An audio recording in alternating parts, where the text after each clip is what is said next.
မင်္ဂလာပါခင်ဗျာကျွန်တော်ရဲ့ YouTube channel မှာကြိုဆိုလိုက်ပါတယ်မိတ်ဆွေတို့ကိုဒီဗီဒီယိုဖိုင်လေးမှာဘူးသတာဖြစ်မျှဝေပေးချင်တာကတော့ကားရဲ့ဒိုင်ခွက်မှာလင်းနေတဲ့ဝမ်မင်လိုက်10မျိုးအကြောင်းကိုဘူးသတာဖြစ်မျှဝေပေးချင်တာပဲဖြစ်ပါတယ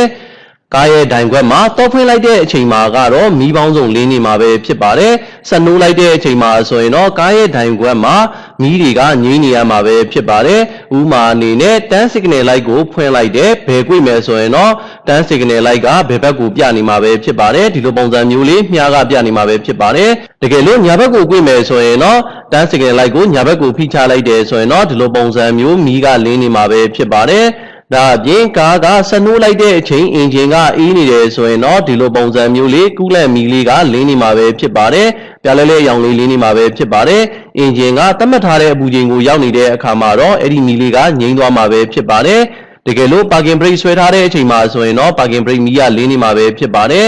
တကယ်လို့ parking brake လည်းမဆွဲထားဘဲနဲ့ parking brake မီးကလင်းနေတယ်ဆိုရင်တော့ပြစ်ချက်ရှိနေပါပြီဒါအပြင်ကားရဲ့ဒိုင်ခွက်မှာဒီလိုပုံစံမျိုး ABS မီးတွေ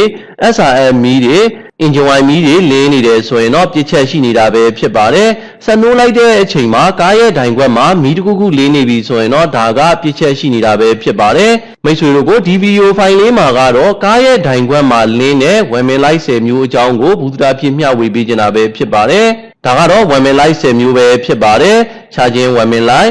airbag နဲ့ seatbelt ဝမ်မင်လိုက် handbrake ဝမ်မင်လိုက်တွေ DPF လို့ခေါ်တဲ့ diesel particulate filter ရဲ့ဝမ်မင်လိုက်တွေwasher fluid ဝမ်မင်လိုက်တွေ engine oil pressure ဝမ်မင်လိုက်တွေ door open ဝမ်မင်လိုက်တွေ engine coolant ဝမ်မင်လိုက်တွေ tire pressure ဝမ်မင်လိုက် ABS လို့ခေါ်တဲ့ anti lock brake ဝမ်မင်လိုက်တွေပဲဖြစ်ပါတယ်ဒါဆိုရင်တစ်ခုချင်းစီကိုအသေးစိတ်လေ့လာကြည့်ကြရအောင်နံပါတ်1ကတော့ charging ဝမ်မင်လိုက်ပဲဖြစ်ပါတယ်ဘက်ထရီပုံစံမီးလေးလင်းနေတာပဲဖြစ်ပါတယ်ဘက်ထရီပုံစံ charging မီးလင်းနေတယ်ဆိုတာကတော့ဘက်ထရီကိုအားမဝင်တာပဲဖြစ်ပါတယ်ဘက်ထရီအားမဝင်တဲ့ပြစ်ချက်တွေကတော့အများကြီးပဲရှိပါတယ်ဥပမာအနေနဲ့ alternator လို့ခေါ်တဲ့ dynamo မှာပဲပြစ်ချက်ရှိနေရလားဒါမှမဟုတ်ရင်ဘက်ထရီမှာပဲပြစ်ချက်ရှိနေရလား charging စနစ်ရဲ့ wiring line မှာပဲပြစ်ချက်ရှိနေရလားဆိုတာကိုစစ်ဆေးပေးရမှာပဲဖြစ်ပါတယ် charging ရဲ့ ဝမ်မင်လိုက်လင်းနေတယ်ဆိုလို့ရှိရင်လည်းပြဿနာရှိပါတယ်ဘာကြောင့်လဲဆိုတော့ charging မဝင်တာဖြစ်တဲ့အတွက်ကားကမောင်းနေရင်လည်းဘက်ထရီအားကုန်သွားတဲ့အခါမှာထိုးရက်သွားမှာပဲဖြစ်ပါတယ်နောက်ပိုင်း model မြင့်ကားတွေကဘက်ထရီအားကိုယူပြီးတော့ control စနစ်တွေကအလုပ်လုပ်နေတာပဲဖြစ်ပါတယ်တကယ်လို့ဘက်ထရီကအားကုန်သွားတဲ့အခါမှာ control စနစ်တွေကလည်းအလုပ်လုပ်မှာမဟုတ်ပါဘူးအဲဒီအခါမှာ engine ကလည်းလုံးဝထိုးရက်သွားမှာပဲဖြစ်ပါတယ်ဒါကြောင့်မို့ကားရဲ့ဒိုင်ခွက်မှာဆက်နိုးနေတဲ့အချိန်ဒီလိုပုံစံဘက်ထရီပုံစံမီးလေးလင်းနေတယ်ဆိုရင်တော့ပြစ်ချက်ရှိနေတာပဲဖြစ်ပါတယ်။ charging စနစ်ကိုစစ်ဆေးပေးရမှာပဲဖြစ်ပါတယ်။နောက်ထပ်ဝမ်မင်လိုက်တစ်ခုကတော့ airbag နဲ့ seatbelt ဝမ်မင်လိုက်ပဲဖြစ်ပါတယ်။ကားဆက်နိုးထားတဲ့အချိန်မှာကားရဲ့ဒိုင်ခွက်မှာဒီလိုပုံစံမျိုးဝမ်မင်လိုက်လင်းနေတယ်ဆိုရင်တော့ပြစ်ချက်ရှိပါတယ်။ airbag စနစ်မှာပြစ်ချက်ရှိနေတာပဲဖြစ်ပါတယ်။ airbag စနစ်ဆိုတာကတော့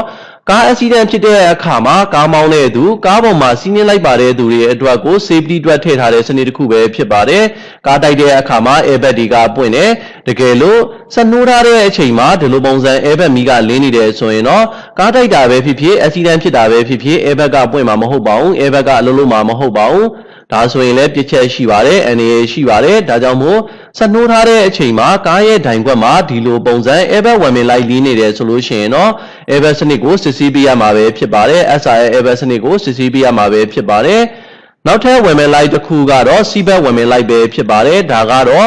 ့ကားမောင်းနေတဲ့အချိန်မှာကပတ်တက်ထားတယ်ဆိုရင်တော့ဒီမီးလေးကငြိမ်းနေမှာပဲဖြစ်ပါတယ်ကပတ်မတက်ထားဘူးဆိုရင်တော့ဒီမီးကလည်းလင်းနေမယ်တချို့ရဲ့ကားတွေမှာဆိုရင်တော့ဝမ်မင်ဆောင်လဲကြားနေရမှာပဲဖြစ်ပါတယ်တုံတုံတုံတုံနဲ့အတန်တွေတချို့ရဲ့ကားတွေမှာဆိုရင်လည်းတီဆွဲအတန်တွေကကြားနေရမှာပဲဖြစ်ပါတယ်ဒါဆိုရင်တော့ကပတ်တက်ဖို့လိုအပ်နေတာပဲဖြစ်ပါတယ်ကားမောင်းတဲ့အခါမှာကပတ်တက်ပြီးမောင်းနေဆိုရင်တော့ပို့ပြီးတော့ဆေးဖြစ်ပါတယ်ဒါကြောင့်မို့ကပတ်မတက်တဲ့အခါမှာကားရဲ့ဒိုင်ခွက်မှာဒီလိုပုံစံ seatbelt ဝမ်မင်လိုက်လင်းနေမှာပဲဖြစ်ပါတယ်နံပါတ်3ကတော့ handbrake ဝမ်မင်လိုက်ပဲဖြစ်ပါတယ် handbrake ဆွဲထားတဲ့အချိန်မှာကားရဲ့ဒိုင်ခွက်မှာ handbrake ဝမ်မင်လိုက်ကလင်းနေမှာပဲဖြစ်ပါတယ်ကားမောင်းနေတဲ့အချိန်မှာ handbrake ဝမ်မင်လိုက်ကပျောက်နေရမှာပဲဖြစ်ပါတယ်ခါလေးကျရင်မေ့သွားတာကြောင့် handbrake ဆွဲရတဲ့မောင်းမိတဲ့အခါမှာ brake shoe တွေစားတဲ့ပြဿနာတွေ brake ပူတဲ့ပြဿနာတွေဖြစ်စေနိုင်ပါတယ်ဒါကြောင့်မို့ကားရဲ့ဒိုင်ခွက်မှာ handbrake ဝမ်မင်လိုက်လင်းနေတယ်ဆိုရင် handbrake ပဲဆွဲထားတာလားဒါမှမဟုတ်ရင် brake စနစ်မှာပဲပြစ်ချက်ရှိနေရလားဆိုတာကိုစစ်ဆေးပေးရမှာပဲဖြစ်ပါတယ်ခါလေးကျရင်brake မီးကျိုးတာကြောင့်လည်း handbrake ဝမ်မင်လိုက်လင်းစီမှာပဲဖြစ်ပါတယ်နံပါတ်4ကတော့ DPF လို့ခေါ်တဲ့ diesel particulate filter ဝမ်မင်လိုက်ပဲဖြစ်ပါတယ် diesel engine မှာဆိုရင်တော့ DPF လို့ခေါ်တဲ့ diesel particulate filter ကိုအသုံးပြုကြတာပဲဖြစ်ပါတယ် သူ့ကိုကြောက်စကားလို့လည်းခေါ်တာပဲဖြစ်ပါတယ်အိတ်ဇောကြောက်ဦးလို့လည်းခေါ်တာပဲဖြစ်ပါတယ် DBF လို့ခေါ်တဲ့ Diesel Particulate Filter ပိတ်တဲ့အခါမှာကားရဲ့ဒိုင်ခွက်မှာဒီလိုပုံစံဝင်မလိုက်လင်းလာစီမှာပဲဖြစ်ပါတယ်ဒါဆိုရင်တော့ scan 2ထိုးပြီးတော့ DBF စီးတာပဲဖြစ်ဖြစ်တချို့ရဲ့ကားတွေမှာဆိုရင်တော့ခလုတ်ပါပါတယ်ခလုတ်နှိပ်ပြီးတော့ DBF စီးတာပဲဖြစ်ဖြစ်လုံးဆောင်ပေးရမှာပဲဖြစ်ပါတယ်တကယ်လို့ DBF ပိတ်နေတယ်ဆိုရင်တော့ကားကအဆွဲယုံကျစီမှာပဲဖြစ်ပါတယ်လီဗာနင်းတော့ကားကမသွားတဲ့ပြဿနာတွေကြုံတွေ့ရမှာပဲဖြစ်ပါတယ်ဒါကြောင့်မို့ DBF မီးလင်းနေတယ်ဆိုရင်တော့စစ်ဆေးပြုပြင်ပေးရမှာပဲဖြစ်ပါတယ်နံပါတ်5ကတော့ washer fluid ဝင်မလိုက်ပဲဖြစ်ပါတယ် washer fluid ဝင်မလိုက်လင်းနေတယ်ဆိုတာကတော့ washer fluid နည်းနေတာပဲဖြစ်ပါတယ်ကားရဲ့အင်ဂျင်ကန်ထဲမှာရှိနေတဲ့ washer fluid ရဲ့ပမာဏကနည်းနေတယ်ဆိုရင်ကားရှိရဲ့လေကာမှန်ကိုဆေးတဲ့အခါမှာ washer fan တဲ့အခါမှာ washer ကကောင်းကောင်းထွက်နိုင်မှာမဟုတ်ပါဘူးဝိုက်ပါရေကကောင်းကောင်းထွက်နိုင်မှာမဟုတ်ပါဘူးဒါဆိုလို့ရှိရင်ဝိုက်ပါရေကိုဖြည့်ပေးရမှာပဲဖြစ်ပါတယ် washer fluid ကိုဖြည့်ပေးရမှာပဲဖြစ်ပါတယ် washer fluid ဖြည့်လိုက်တဲ့အခါမှာ washer fluid ရဲ့ဝင်မလိုက်ကလည်းပျောက်သွားမှာပဲဖြစ်ပါတယ်တကယ်လို့ဝိုက်ပါရေကလည်းရှိနေတယ်ဒီရဲ့ပုံစံမီးကလည်းလင်းနေတယ်ဆိုရင်တော့washer စနစ်မှာပြည့်ချက်ရှိနေတာပဲဖြစ်ပါတယ်နံပါတ်6ကတော့ engine oil pressure ဝင်မလိုက်ပဲဖြစ်ပါတယ်တော့ဖွင့်ထားတဲ့အချိန်မှာကတော့ engine oil pressure ဝင်မလိုက်ကလင်းနေမှာပဲဖြစ်ပါတယ်တကယ်လို့ဆက်နှိုးလိုက်တဲ့အချိန်မှာ engine oil pressure ဝင်မလိုက်ကငြိမ်းသွားရမှာပဲဖြစ်ပါတယ်မီးကပျောက်သွားရမှာပဲဖြစ်ပါတယ်တကယ်လို့ဆက်နှိုးထားတဲ့အချိန်မှာ engine oil pressure ဝင်မလိုက်ကလင်းနေတော့ဆိုရင်တော့ဆက်ကိုချက်ချင်းရက်ရမယ်ရက်ပြီးတော့ engine oil ရှိလားမရှိလားဆိုတာကိုစစ်ဆေးပေးရမှာပဲဖြစ်ပါတယ်ခါလေးကြရင် engine oil ကရှိတယ်ဒါပေမဲ့ oil pan ပြတ်နေတာကြောင့်လည်း engine oil pressure ဝင်မလိုက်လင်းစီမှာပဲဖြစ်ပါတယ်ဒါဆိုရင်လည်း engine ပျက်စီးနိုင်တာပဲဖြစ်ပါတယ် engine oil pressure ဝင်မလိုက်ကတော့အရင်အရေးပါတဲ့ဝင်မလိုက်တစ်ခုပဲဖြစ်ပါတယ်တကယ်လို့ဆက်နှိုးထားတဲ့အချိန်ကားရဲ့ဒိုင်ခွက်မှာ engine oil pressure ဝင်မလိုက်လင်းနေတယ်ဆိုရင်တော့ဆက်ကိုချက်ချင်းရက်ပေးရမှာပဲဖြစ်ပါတယ်ဆက်ကိုချက်ချင်းရက်ပြီးတော့မိတ်ဆွေတို့ကိုရှင်းပြခဲ့သလို engine oil ရှိလားမရှိလားဆိုတာကလည်းစစ်ဆေးမယ်နောက်တစ်ချက်ကတော့ engine oil ကတက်လားမတက်လားဆိုတာလည်းစစ်ဆေးပြရမှာပဲဖြစ်ပါတယ်engine oil တက်လားမတက်လားဆိုတာကတော့ engine oil ပန့်ကောင်းကောင်းအလုပ်မလုပ်ဘူးဆိုရင် engine oil က camshaft DC ကိုတက်လာမှာမဟုတ်ပါဘူးတိုက်ပိတ်ဖုံးဒီ engine oil တက်လာမှာမဟုတ်ပါဘူးဒါဆိုလို့ရှိရင်လည်းပြည့်ချက်ရှိပါတယ်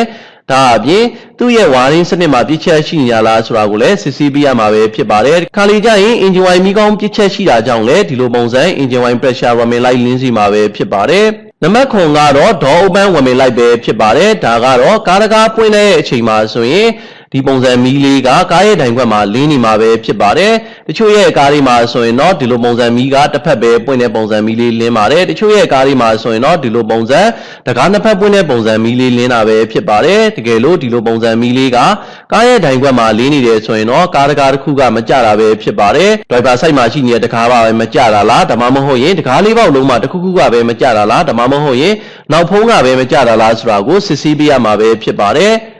ခါလီကြရင်ကားတကားကိုပိတ်လိုက်ပြီးတော့ဒီလိုပုံစံမီးလေးကလင်းကျန်နေတယ်ဆိုရင်ဘက်ထရီထောင်တဲ့ပြဿနာတွေကိုလည်းကြုံတွေ့နိုင်တာပဲဖြစ်ပါတယ်ဒါကြောင့်မို့ကားတကားတွေကိုကြအောင်ပိတ်ပေးရမှာပဲဖြစ်ပါတယ်ကားတကားမကြဘူးဆိုရင်လည်းကားတကားကိုလော့ချလို့ရမှာမဟုတ်ပါဘူးနံပါတ်8ကတော့ engine coolant ဝင်မလိုက်ပဲဖြစ်ပါတယ်ကားရဲ့ဒိုင်ခွက်မှာဆက်နှိုးထားတဲ့အချိန်မှာဒီလိုပုံစံ engine coolant ဝင်မလိုက်လင်းလာတယ်ဆိုရင်တော့ engine ကိုချက်ချင်းရပ်တန့်ပေးရမှာပဲဖြစ်ပါတယ်ဒီလိုပုံစံမီးကတော့ engine overheat ဖြစ်တဲ့မီးပဲဖြစ်ပါတယ်engine coolant နည်းနေတာကြောင့်ဒါမှမဟုတ်ရင် engine coolant တွေယိုစိမ့်တဲ့အတွက်ကို engine coolant ပမာဏကသတ်မှတ်တဲ့ပမာဏထက်ကိုနည်းသွားတာကြောင့် engine overheat ဖြစ်တယ်ဆိုရင်ဒီလိုပုံစံမီးလေးလင်းလာမှာပဲဖြစ်ပါတယ် engine overheat ဖြစ်တဲ့အချိန်မှာ engine ကိုဆက်နှိုးထားတယ်ဆိုရင် engine ကပျက်စီးနိုင်ခြေများပါတယ်ဒါကြောင့်မို့အဲ့ဒီအချိန်မှာ engine ကိုချက်ချင်းရပ်တန့်ပေးရမှာပဲဖြစ်ပါတယ်engine ကိုရပ်တန့်ပြီးတော့ကားပေါက်နက်ကိုဖွင့်ပြီးတော့ engine coolant ပမာဏကိုစစ်ဆေးပြရမှာပဲဖြစ်ပါတယ်ဒါပေမဲ့သတိထားရမှာကတော့ engine ကပူနေတာဖြစ်တဲ့အတွက်ရေတိုင်ကြီးဖုံးကိုဖွင့်တဲ့အခါမှာ queue side ပြရမှာပဲဖြစ်ပါတယ်ပူနေတဲ့အချိန်မှာကတော့ရေတိုင်ကြီးဖုံးကိုဖွင့်ခြင်းကနေရှောင်ကျဉ်ပြရမှာပဲဖြစ်ပါတယ်မဖြစ်မနေဖွင့်ရမယ်ဆိုလို့ရှိရင်လည်းတေချာ queue side ပြရမှာပဲဖြစ်ပါတယ်အနည်းချုပ်ရမယ်ဆိုရင်တော့တကယ်လို့ကားရဲ့ဒိုင်ခွက်မှာဆက်နှိုးထားတဲ့အချိန်မှာဒီလိုပုံစံ engine coolant ဝင်မလိုက်လင်းလာတယ်ဆိုရင်တော့ engine ကိုချက်ချင်းရပ်တန့်ပြီးတော့ engine coolant ကိုစစ်ဆေးပြရမှာပဲဖြစ်ပါတယ်နံပါတ်9ကတော့ tire pressure ဝင်မလိုက်ပဲဖြစ်ပါတယ်နောက်ပိုင်း model မြင့်ကားတွေမှာဆိုရင်တော့ tire pressure ကိုအာရုံခံပြီးတဲ့ sensor တွေကို tire ထဲမှာထည့်ပြီးထားတာပဲဖြစ်ပါတယ် tire ရဲ့ pressure တွေကသတ်မှတ်ထားတဲ့ pressure ထက်နည်းနေတာဒါမှမဟုတ်ရင်သတ်မှတ်ထားတဲ့ pressure ထက်များနေတဲ့အခါမှာကားရဲ့ဒိုင်ခွက်မှာ tire pressure ဝင်မလိုက်ကိုလင်းလာစီမှာပဲဖြစ်ပါတယ်ဒါအပြင်ကားလေးပိန်လုံးမှာ tire pressure တွေကမညီတဲ့အခါမှာလည်း tire pressure ဝင်မလိုက်ကိုလင်းစီမှာပဲဖြစ်ပါတယ်ဒါအပြင် spare tire ရဲ့ pressure ကနည်းနေတဲ့အခါမှာလည်း tire pressure ဝင်မလိုက်ကိုလင်းစီမှာပဲဖြစ်ပါတယ် ဒါကြောင့်မို့ကားဘင်းရဲ့တာယာတွေကိုလေပေါင်ချိန်ပေးရမှာပဲဖြစ်ပါတယ်ကားတာယာတွေရဲ့လေပေါင်ကိုချိန်ဖို့အတွက်ကဒရိုင်ဘာဆိုင်ရာကားတကားကိုဖွင့်လိုက်တဲ့အခါမှာတကားရဲ့ဘောင်မှာတာယာ pressure ကိုအတိအကျရေးထားတာပဲဖြစ်ပါတယ်စပယ်ယာတာယာရဲ့ pressure ကိုလည်းအတိအကျရေးထားတာပဲဖြစ်ပါတယ်ဒါကြောင့်မို့ကားမှာအသုံးပြုထားတဲ့တာယာတွေရဲ့ pressure ကိုချိန်ညှိပေးရမယ့်အပြင်ကိုစပယ်ယာတာယာရဲ့ pressure ကိုလည်းချိန်ညှိပေးရမှာပဲဖြစ်ပါတယ်ကျွတ်ရဲ့ကားဒီမှာကတော့တာယာ pressure တွေကိုတာယာရဲ့လေပေါင်တွေကိုချိန်ညှိပြီးသွားတဲ့အခါမှာတာယာ pressure ဝင်မင်လိုက်ကို reset ချပေးရတာပဲဖြစ်ပါတယ်တချို့ကားဒီမှာကတော့ခလုတ်ပါပါတယ်ချိုကားတွေကတော့မောင်းလိုက်တာနဲ့တာယာ pressure ဝင်မင်လိုက်ကအော်တိုပြောက်သွားတာပဲဖြစ်ပါတယ်တကယ်လို့တာယာ pressure ဝင်မင်လိုက်ကလင်းနေတယ်တာယာတွေရဲ့လေပေါင်တွေကလည်းအကုန်လုံးမှန်နေရတဲ့နဲ့လင်းနေတယ်ဆိုရင်တော့တာယာ pressure စင်ဆာမှာပြည့်ချက်ရှိနေတာပဲဖြစ်ပါတယ်ဒါဆိုရင်တော့ဆက်ထိုးပြီးတော့ပြည့်ချက်ကိုရဖြည့်ရှင်းပေးရမှာပဲဖြစ်ပါတယ်နံပါတ်10ကတော့ ABS ဝင်မင်လိုက်လို့ခေါ်တဲ့ anti lock brake system ရဲ့ဝင်မင်လိုက်ပဲဖြစ်ပါတယ်ကားရဲ့ဒိုင်ခွက်မှာဒီလိုပုံစံ ABS မီးလင်းနေတယ်ဆိုရင်တော့ ABS စနစ်ကအလုံးလုံးမှာမဟုတ်ပါဘူးဒါဆိုရင်တော့ ABS စနစ်မှာပြည့်ချက်ရှိနေပါပြီခါလေးကြရင် brake စီနေတာကြောင့်ခါလေးကြရင်ကားဘိန်းတွေမှာအသုံးပြုထားတဲ့ ABS စင်ဆာလို့ခေါ်တဲ့ speed sensor တွေပြည့်ချက်ရှိတာကြောင့်လည်း ABS မီးလင်းစီမှာပဲဖြစ်ပါတယ်ငယ်လို့ကားရဲ့ဒိုင်ခွက်မှာဆက်နှိုးထားတဲ့အချိန် ABS မီးလင်းနေတယ်ဆိုလို့ရှိရင်တော့ဆက်ထိုးပြီးတော့စစ်ဆေးပြီးပြုပြင်တင်တာပဲဖြစ်ပါတယ် ABS မီးလင်းနေတာကတော့ brake စနစ်အတွက်ကတော့ကောင်းတဲ့လက္ခဏာတော့မဟုတ်ပါဘူးဆက်ထိုးပြီးစစ်ဆေးလိုက်တဲ့အခါမှာပြည့်ချက်ကိုအရာ ABS စနစ်ကဘယ်နေရာမှာပြည့်ချက်ရှိနေရလဲဆိုတာကိုအလွယ်တကူသိရှိနိုင်မှာပဲဖြစ်ပါတယ်ပြည့်ချက်ကိုအရာဖြည့်ရှင်းနိုင်မှာပဲဖြစ်ပါတယ်မိတ်ဆွေတို့ကိုဒီဗီဒီယိုဖိုင်လေးမှာဘုသူဒ္ဓဖြစ်မျှဝေပေးခဲ့တာကတော့ကားရဲ့ဒိုင်ခွက်မှာလင်းနေတဲ့ဝမ်မင်လိုက်10မျိုးအကြောင်းနဲ့ပတ်သက်ပြီးတော့မိတ်ဆွေတို့ကိုဘုသူဒ္ဓဖြစ်မျှဝေပေးခဲ့တာပဲဖြစ်ပါတယ်ကျွန်တော်ရဲ့ဗီဒီယိုဖိုင်လေးကိုအဆုံးထိကြည့်ရှုပေးတဲ့အတွက်ကျေးဇူးအများကြီးတင်ပါတယ်ခင်ဗျာ